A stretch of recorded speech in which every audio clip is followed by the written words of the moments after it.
Be me. Censure art. Lawyer who sues the government for a living. Genuinely believe in equality. I've fought housing discrimination and workplace harassment. Consider myself a feminist. But not the caricature kind. Just someone who thinks women deserve fair treatment. Been single for 2 years now. Not by choice. Tonight, I'm at my friend Rachel's apartment for wine night. She's a pediatric surgeon. Brilliant woman. Also perpetually single. I matched with another guy on Hinge. She says, pouring her third glass. Let me guess. I sigh. He seemed great via text. Then flaked on the date. Worse. We scheduled drinks for Thursday. I texted to confirm Wednesday night. He said, and I quote, "Actually, I'm in the middle of a really important raid progression with my guild. Can we do this some other time?" Rachel shows me his profile.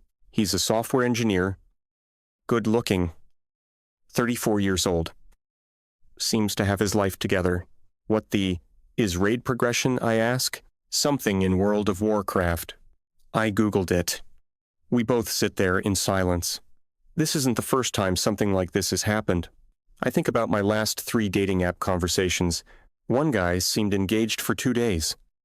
Then ghosted completely. Found out later from a mutual connection he wasn't really looking for anything serious. Just kind of going through the motions. Another explicitly told me he was taking a break from dating to focus on myself and my hobbies. His hobbies, according to his Instagram, Elden Ring, competitive League of Legends, building gaming PCs. What's happening with men? Rachel asks. Genuinely bewildered. I don't know. But I'm starting to notice a pattern. The next week, at work, I'm grabbing coffee with James from the contracts department.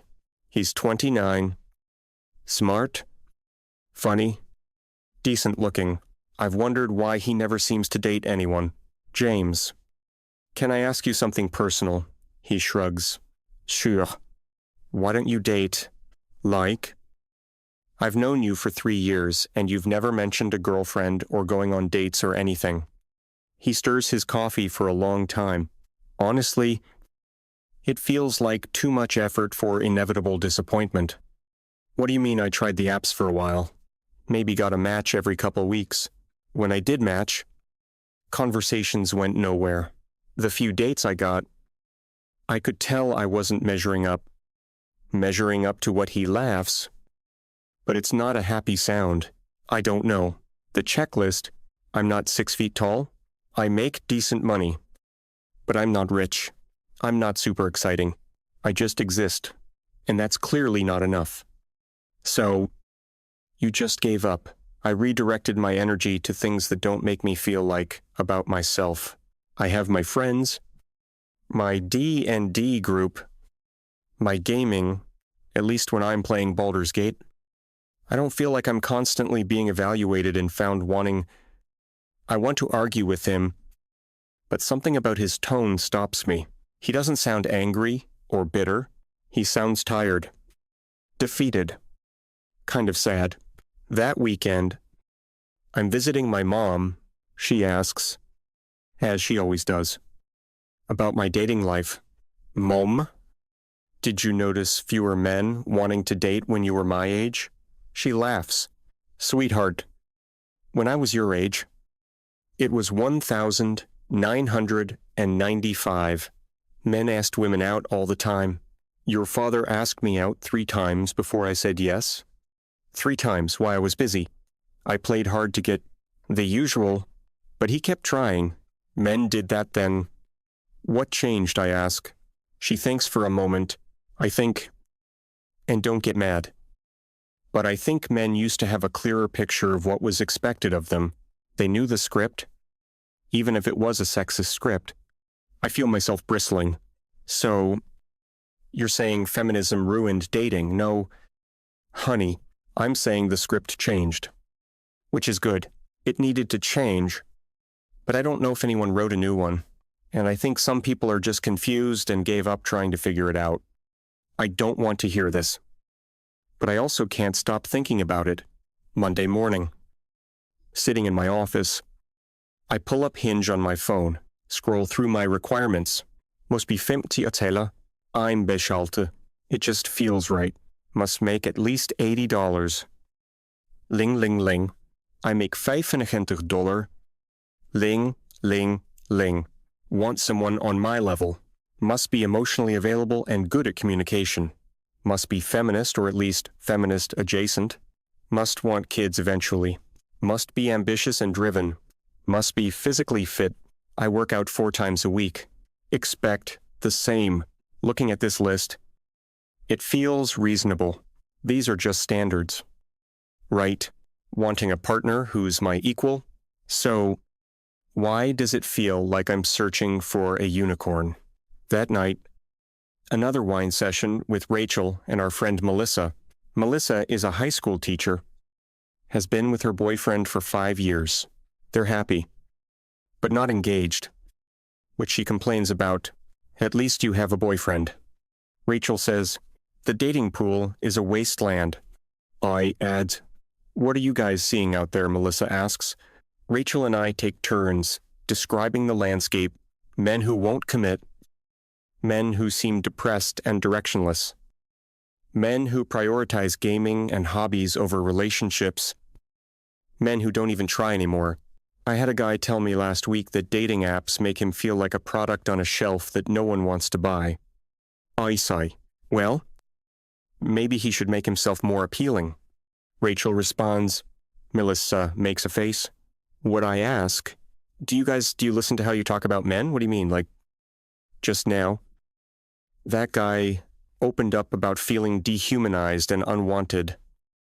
And Rachel's response was, basically try harder to be good enough. Rachel and I exchange glances. I mean, we all have to work on ourselves. I say defensively, sûr. But David games a lot. Right. Like. A lot. David is Melissa's boyfriend. Yeah. Usually a few hours every night. Does it bother you sometimes? But I've started asking him about it instead of judging him for it. And he told me it's one of the only places he feels competent and successful. Work stresses him out. He feels like he can never make enough money to afford the life we're supposed to want. He's worried about the future. Worried. He's not good enough for me. But when he plays Final Fantasy XIV, he's important. His guild needs him. He completes quests. He levels up. There's clear progress and achievement. Something about this makes my chest feel tight. That's kind of sad. Rachel says, it is. Melissa agrees. But I think a lot of men feel that way and we just don't notice or don't care. I can't sleep that night. Lying in bed, scrolling through articles on my phone, male loneliness epidemic, young men giving up on relationships, the rise of hikikomori culture in Western nations. Why are men less interested in dating than ever before? The comment sections are brutal. Men describing feeling invisible, feeling like they're never enough. One comment stops me cold. I'm Otosbir. Have a decent job. My own apartment. Hobbies. Friends. But I'm 5'7" and balding. I've been on 5-0 plus first dates in 3 years. Never a second date. At some point, you realize the juice isn't worth the squeeze. I'm not angry at women. I'm just tired. My PlayStation doesn't reject me. 132 upvotes. I think about my height filter. I think about how I definitely swipe left on him. I feel something uncomfortable. Is it guilt? The next week, I decide to do an experiment. I remove my height requirement.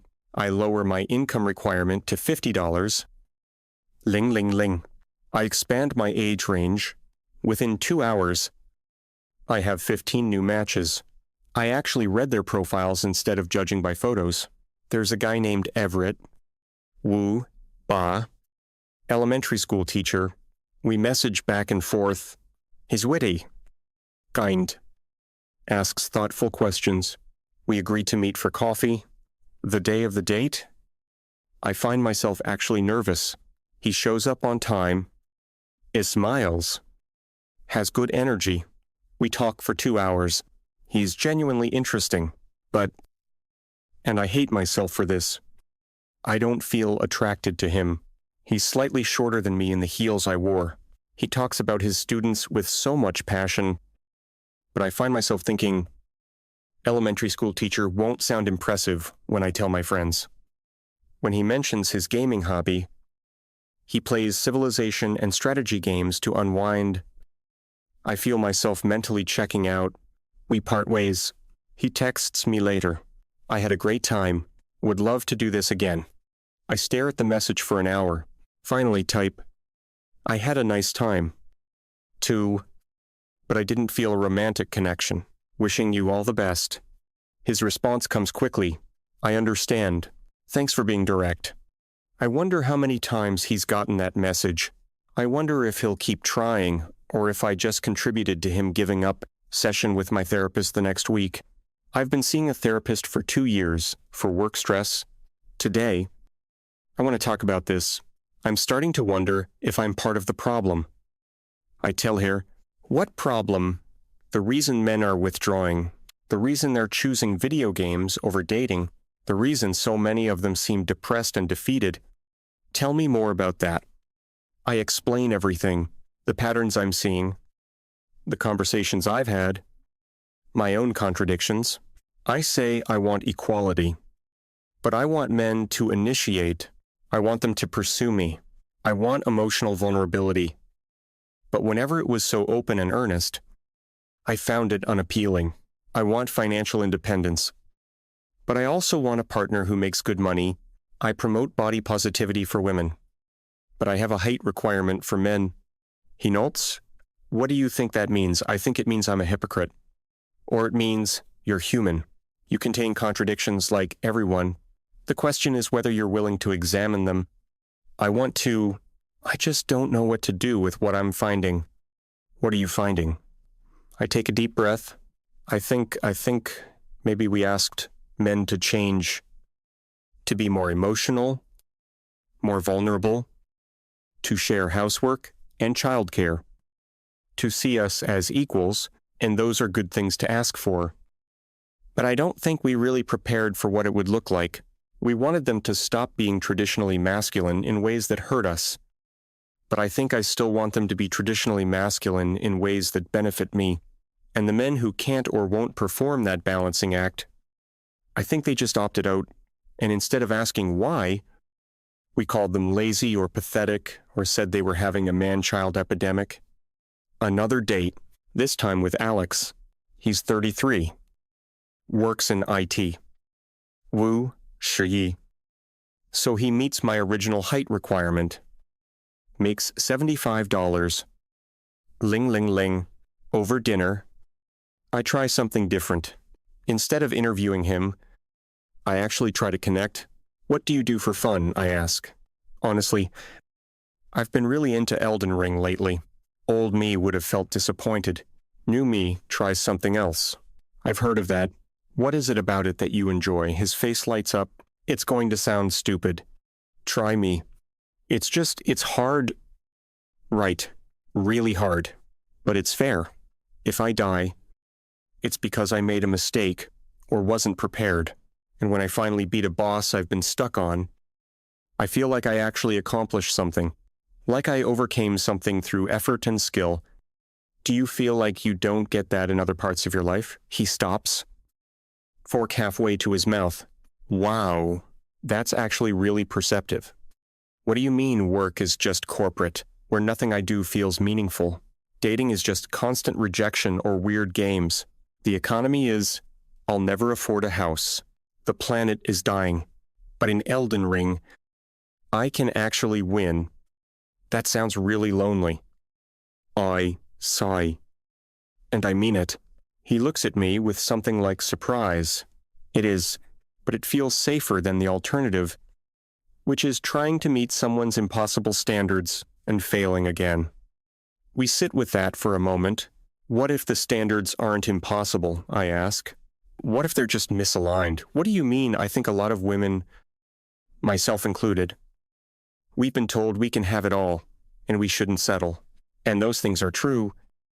But I think maybe we've confused not settling with expecting perfection, and I think men can feel the weight of those expectations. Alex nods slowly. Can I be honest about something, please? I almost canceled this date. I've been on probably 41st dates in 2 years. They all go the same way. Polite conversation. I can tell I'm being evaluated. I never measure up. This is the first time someone has talked to me like I'm a person instead of a resume. I feel that tightness in my chest again. That night, I make a list in my journal. Things I've said or thought about men recently. Why can't men just grow up? He's 35 and still plays video games. If he doesn't make X amount, he's not ambitious enough. I need a man who has his together. Men nare so fragile. Why are men so afraid of commitment? Then I make another list. Things I've heard men say. I feel like nothing I do is ever enough. I'm afraid of approaching women because I don't want to be creepy. I don't know what women want anymore. I can't afford to be the provider, but I'm judged if I'm not. I tried being vulnerable and she lost attraction to me. I'm lonely. But dating makes me feel worse. I stare at both lists. I think about how many conversations with Rachel and Melissa and other friends where we diagnosed what was wrong with men, how we never once asked if we might be contributing to the problem. The next week, coffee with James again. Can I ask you something else, I say? Sure. Last time we talked, you said dating made you feel like about yourself? Can you elaborate? He looks surprised I'm bringing this up again. Why do you want to know? Because I'm trying to understand, really understand. He considers this. Okay. So, I tried Hinge for about 6 months. I put effort into my profile. Good photos. Wrote thoughtful prompts. I'm not a bad-looking guy. I don't think, but I'm not tall. I'm not rich. I'm not super charismatic. Okay. I sent out maybe 50 to 60 likes with personalized messages. Got maybe 5 matches. 3 never responded to my first message. 1 conversation died after 3 exchanges. 1 turned into a date. How did it go? She spent the whole time looking over my shoulder at her phone. When the check came, I offered to split it, and she looked annoyed. At the end, she said, "Thanks." This was fun, in a tone that clearly meant it wasn't. I never heard from her again. That sounds awful. It was, but the worst part, I went home and saw she posted on Instagram about suffering through another mediocre first date. She didn't even blur my face out of the background of 1 photo. Jesus Christ. After that, what's the point? I spent $40. 2 hours. And a week of psyching myself up just to be someone's mediocre Thursday night story. Or I could spend that time playing Valorant with my friends, where at least I'm wanted. I'm sorry that happened to you. He shrugs. It's not your fault. But you asked why men are choosing gaming over dating. That's why. Gaming doesn't humiliate you. Gaming doesn't make you feel like you're fundamentally inadequate. Gaming doesn't post photos mocking you to 2,000 followers. I go home and look at my own Instagram, scroll back through the last year, find at least 4 posts where I or my friends made fun of bad dates, 1 where Rachel screenshotted a guy's profile with, he's 5'6", but claims he's fun-sized. 136 likes. Comments full of laughing emojis, and women sharing their own short guy stories. I feel sick. That was someone who was probably already insecure about his height, and we turned him into content, into a joke. I delete the posts. It feels like a tiny, inadequate gesture. Group chat with Rachel and Melissa. Me? Do you guys think we might be too harsh on men? Rachel. What do you mean? Me? Like our standards, the way we talk about them, our expectations. Rachel. We're allowed to have standards? Me? I know. But what if our standards are part of why men are giving up? Melissa? I've been thinking about this. 2. Rachel. Oh God. Not you. 2. Me. Just hear me out. We want equality. Right. True equality. Rachel. Obviously. Me. But we also want men to pay for dates. Tropitellavenus. To make more money. To pursue us. To be confident and ambitious and emotionally available, but not too emotional. Melissa. And when they can't be all those things, we mock them or reject them or call them low value. Rachel. So, what? We're supposed to lower our standards. Me. No. I think we're supposed to examine whether our standards are about equality or about wanting traditional benefits while claiming progressive values. Rachel. I don't like what you're implying. Me. I don't like it either. But I've been noticing things, patterns, and I think we've been so focused on men's bad behavior that we haven't looked at our own. Melissa. David told me something last week. He said he has 3 friends who've completely given up on dating. They work. They game. They hang out. They're not angry or hateful toward women. They're just done trying. Rachel. That's their choice. Melissa. Is it, or is it a rational response to constant rejection and impossible standards? The group chat goes quiet for a while. Then Rachel. I matched with a guy who's 5'8" yesterday. I didn't message him because of the height thing, but he had the most thoughtful profile I've seen in months. You know. Message him. Rachel. What if I'm not attracted to him in person? Me? What if you are? What if we've been filtering out good men based on metrics that don't actually matter? I make another change to my dating apps. I start reading profiles first, looking at photos second. I match with someone named Kevin. He's average height, average build, works as a librarian, makes maybe $40, 000 a year. Old me would have never swiped right, but his profile is thoughtful, intelligent, kind. We message for a week before meeting. He's genuine, curious, asks about my work, tells me about his job helping people find resources, running reading programs for kids, mentions he plays Stardew Valley and Hades to decompress. What is it about those games, I ask? Genuinely curious now. They're gentle. He says, the world is so harsh. You know, everything feels like a competition or a test. But in Stardew Valley, I just plant crops and talk to villagers and fish. It's peaceful, and in Hades, even when I die, I'm making progress. There's always another chance. Do you feel like you don't get second chances in real life? He looks at me carefully. Can I be honest, please? I've been on a lot of first dates that went nowhere. And I know it's partly me. I'm not impressive on paper. I'm not tall. I'm not rich. I'm not particularly handsome. I'm just okay. And okay doesn't seem to be enough anymore. You seem more than okay to me? Really? Because I assumed this would go like all the others? That you'd be nice. We'd have a decent conversation. And then I'd get the no romantic connection text. The fact that I've sent that exact text multiple times isn't lost on me. What if I promise not to do that?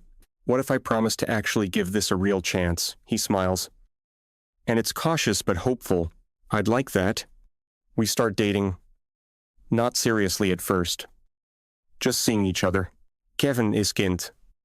Thoughtful. Emotionally available. He's everything I said I wanted. But I keep finding myself making excuses for why I'm dating him when talking to friends. He's really intelligent. He's so kind and emotionally mature. Never. He's a librarian who makes $40, 000, and plays video games. Because I know how that would sound to Rachel. One night, about a month in, Kevin and I are at his apartment. He's playing some game. I'm reading on his couch. Want to try, he asks. The game? Yeah. It's called Journey. It's short. Beautiful. I think you'd like it. I've never played a video game in my life. But I sit down and take the controller. For the next 2 hours, I'm moving through this beautiful, wordless landscape. Occasionally, Another player appears and we travel together briefly. It's meditative, moving, genuinely artistic. When it ends, I find myself emotional. That was beautiful. I tell him, that's why I game. He says softly, not to escape relationships, but to escape the feeling that nothing I do matters. In games, things matter. Choices matter. I matter. You matter here. 2. Isai. Do I, or am I a project? A guy who's nice enough, good enough for now, until someone better comes along. His vulnerability catches me off guard. Why would you think that? Because I've been that guy before. The safe choice. The one who gets dumped when someone taller or richer or more exciting shows interest. I want to promise him that won't happen. But can I? Am I settling? Or am I finally seeing what actually matters? Therapy session. I think I'm dating someone. All I tell my therapist. You don't sound sure. I am dating someone. Kevin. He's good. But he doesn't check the boxes I thought mattered. And I don't know if I'm being mature and realistic or if I'm settling. What boxes doesn't he check? Height. Income. Conventionally impressive career. And what does he have? Kindness. Emotional availability. Intelligence. Stability. He treats me well. We have genuine conversations. He's thoughtful and present. So he has everything you said you wanted, just not the things you thought you wanted. I sit with that. I think I'm afraid of what it says about me that I'm struggling with this. What do you think it says? That I'm shallow. That for all my feminist values, I still want traditional markers of male success. That I want equality when it benefits me, and tradition when it benefits me. Or maybe it means you're human. You were socialized in a particular culture with particular values. Recognizing that doesn't make you a hypocrite. The question is what you do with that recognition. 3 months in, with Kevin. Rachel finally meets him. We all have dinner together. Rachel and her new guy. Yes. She messaged the 5'8" guy. Yes. They're dating now. Afterward, Rachel texted me. He's really great. Me. But Rachel. No. But he's actually great. Present. Funny. Clearly adores you. Me. I know. Rachel. So what's the problem, me? I keep waiting for the other shoe to drop. For the feeling that I settled. Rachel. Have you considered that maybe our whole generation of women was fed a lie, me? What lie, Rachel? That we could have it all. The high-earning, ambitious, feminist man who's also traditionally masculine and pursues us, but also respects our equality and is emotionally available but not weak, and is confident but not arrogant, and wants to split everything equally except the things we want them to pay for. Me? When you put it that way, it sounds insane. Rachel. It is insane. We wanted men to change, and they did, or they tried to, or they gave up trying. And now we're mad that they're not performing masculinity the way we want, while also being progressive the way we want. Me? So what do we do, Rachel? I think we figure out what actually matters and let go of the rest. Me? What actually matters to you, Rachel? Someone who shows up, who's consistent, who treats me well. David is 5'8", makes less than me, and plays video games every night. He's also the most emotionally stable, present, caring partner I've ever had. Me? Are you happy, Rachel? Yeah. Are you me? I think so. I think I'm just fighting against the voice that says, I should want more. Rachel. Whose voice is that I don't have an answer? I start noticing things differently. At work, the male associates seem defeated in a way I never recognized before. They're quieter in meetings, less likely to speak up, more deferential. One day, one of them, Everett, different Everett, not the teacher, presence in a meeting. He's brilliant. His analysis is perfect, but he keeps prefacing everything with, "I'm not sure if this is right." But afterward, I pull him aside. "Your presentation was excellent. Why did you undermine yourself?" He looks uncomfortable. "Just being careful." Careful of what? Of seeming too confident, too assertive, of taking up too much space.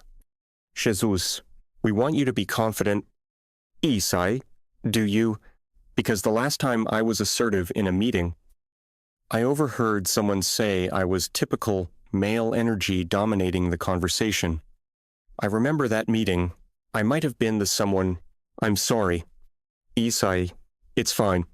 I've just learned to hedge, to make myself smaller, to be unsure, even when I'm sure. This is the opposite of what we wanted. We wanted men to stop dominating. But did we actually want them to shrink? That night, I'm with Kevin. Can I ask you something? Always, why did you keep trying? With dating? I mean, after all the rejection, why didn't you give up?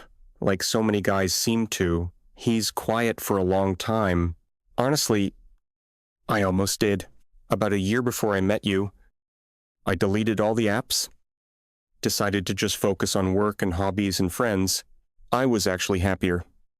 What changed? My therapist asked me if I was giving up because I genuinely didn't want partnership or because I was protecting myself from rejection. And I realized it was the latter, so I gave it one more try. With different expectations. What expectations? That I'd probably get rejected. That most women wouldn't want what I offer, but that maybe somewhere there was someone who would, and that she'd be worth the 100 rejections it took to find her. I feel my eyes water. You think I'm worth that? I think you're worth more. I think you're worth the work I've had to do on myself. The therapy, the learning to be okay with rejection, all of it. I don't know if I've done that same work. What do you mean I don't know if I've actually examined my own stuff? My own biases and contradictions and impossible expectations. I've spent so long focused on what men need to change. I haven't looked at what I need to change. Want to know what I think, please. I think you're doing that work right now. The fact that you're here with me when I'm not what you thought you wanted? That's the work. 6 months in, I'm at another wine night with Rachel and Melissa. We're talking about the state of dating. I read an article today. Melissa says, about young men and the loneliness epidemic. Another one, Rachel asks. This one was different. It was actually empathetic. Talked about how many men are depressed, isolated, feel like failures, how video games and online communities are the only places they feel valued. That's sad. Isai, and mean it in a way I wouldn't have a year ago. The comments were what got me. Melissa continues, so many men talking about feeling invisible, about being told their problems don't matter because they're privileged, about trying to be what women want and failing and giving up. Do you think we contributed to that, I ask? Both of them know what I mean. Rachel speaks first. Yeah, I think we did. Not intentionally, but yeah. I think we were so focused on our own hurt, our own struggles, that we couldn't see that men were struggling. Too. Just differently. And when they tried to talk about it, we told them to check their privilege, Melissa says, or we mocked them. Rachel adds, called them fragile. Man babies. Told them to man up, which is literally toxic masculinity. But we did it anyway. I think about all the guys who opted out. Isai, who chose gaming and loneliness over trying and failing again. And I wonder how many of them would have been great partners if they'd been given a real chance. Or if the game wasn't rigged against them from the start. Rachel says, Melissa refills our glasses. So, what's the answer? Do we just lower our standards? No. Isai, I think we examine which standards actually matter. Height doesn't matter. Income doesn't matter as much as we think.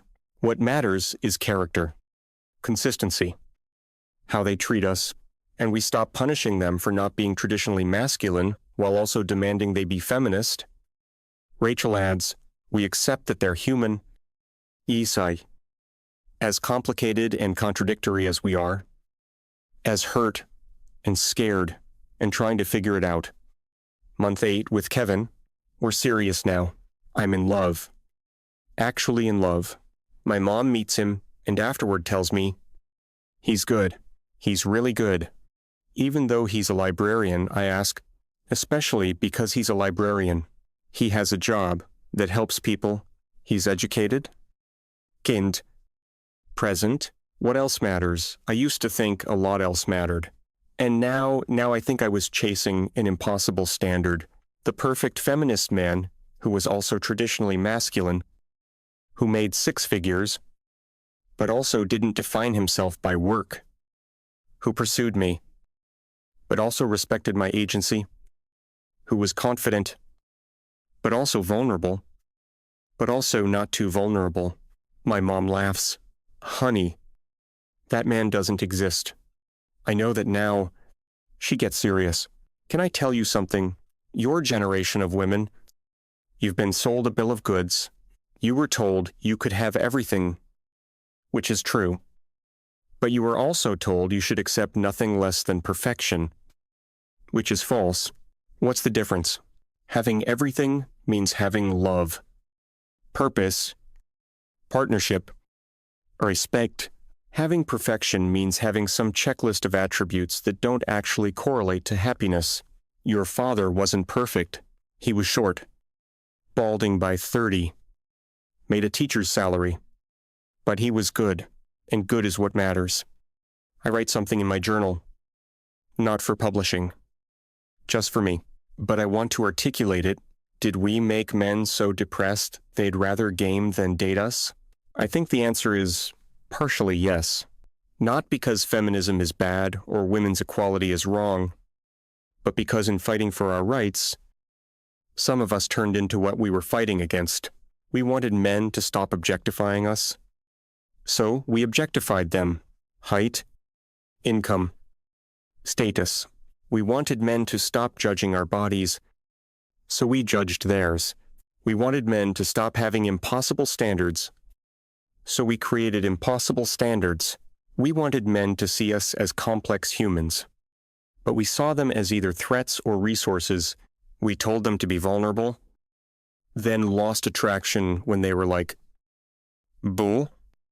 We told them we wanted equality, then expected traditional courtship. We told them their masculinity was toxic, then complained they weren't masculine enough. And when they couldn't navigate these contradictions, when they gave up trying, we called them lazy. We called them man-children. We called them fragile. We turned them into content for our social media. We never ask, are we making this impossible? Are we contributing to their depression? Are we pushing them away and then blaming them for leaving? The answer isn't to go back to traditional gender roles. The answer isn't for women to lower standards or accept mistreatment. But the answer also isn't to maintain impossible standards while claiming moral superiority. The answer is empathy. The answer is recognizing that men are also struggling in a changing world, that they're also confused about what's expected of them, that they're also lonely and scared and doing their best. The answer is examining our own contradictions as rigorously as we examine theirs. The answer is building something new together, instead of demanding they figure it out alone. I look at Kevin sleeping beside me. He's not tall. He's not rich. He's not traditionally impressive. He plays video games most nights. And he's the best partner I've ever had. Because I stopped looking for perfect and started looking for good. Because I examined my own. Because I recognized that men opting out wasn't always weakness or failure. Sometimes it was a rational response to an impossible situation. And the moment I made it possible, made it safe, made it human, I found someone who'd been trying all along, just waiting for someone to actually see him. Do I think feminism made men depressed? No. Do I think some of us, in the name of feminism, created environments where men felt attacked, inadequate, and hopeless? Yeah. Probably. Do I think video games are the enemy? No. They're a symptom. When real life feels unwinnable, people retreat to places where winning is possible. The question isn't, why do men game instead of date? The question is, why have we made dating feel unwinnable? And the answer is complex. It's economic anxiety and social media, and changing gender roles and unrealistic expectations on all sides. But it's also us. Women like me who claim to want equality while maintaining traditional expectations, who demanded men change while refusing to examine our own behavior, who turned dating into a performance evaluation instead of a human connection, who made men feel like they were never enough and then wondered why they stopped trying. Is greater than snorts, is greater than, I'm not saying women are the problem. I'm saying we're part of a complex problem, and recognizing that is the first step toward solving it, toward building something better, toward meeting men where they are instead of where we think they should be, toward seeing them as human, as worthy, as enough. Kevin Stias pulls me closer. You, okay, he mumbles. Yeah. Isai, I'm finally okay. And I mean it.